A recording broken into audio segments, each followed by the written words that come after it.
ధర్మలోపమేమైనా కలిగిందా, నేనేమైనా అధర్మం చేస్తున్నానా అని అనుకున్నాడు. ఎందుకని? నేను కావాలని పరిశీలన చేస్తున్నానా, లేక ఇప్పుడు నేను పరిశీలించి చూడాల్సిన అవసరం వచ్చింది కాబట్టి చూస్తున్నాను.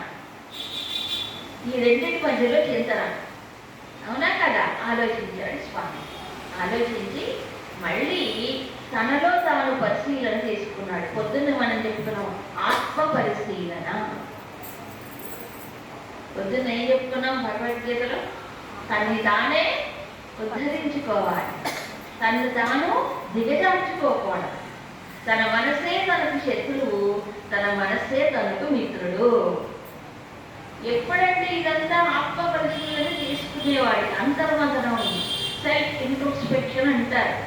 అది చేసుకున్నవాడు బాగుపడతాడు.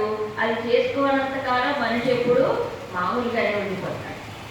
అందుకే నేను మహానుభావుడు. ఎందుకు లోపల చూసుకున్నాడు, నేను చేసే పని తప్ప ఒప్ప ఇది గురించి తనలో తాను కనుక తప్పొప్పులు నిర్ణయించుకుంటే బయట వాళ్ళు ఇలా చూపించారు.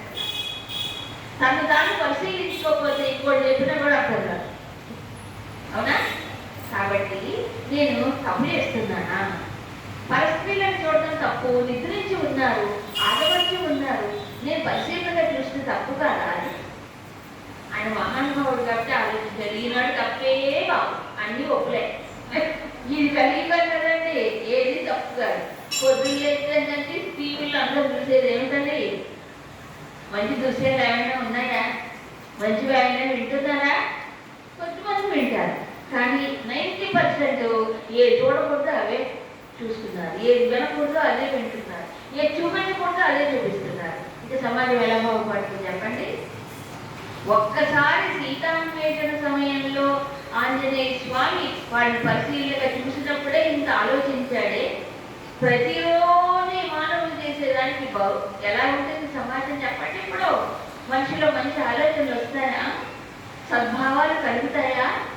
సమాజంలో శాంతి భద్రతలు ఉంటాయా? ఆలోచనలు ఆసురీ భావాలతో నిండినప్పుడు ఉండవు.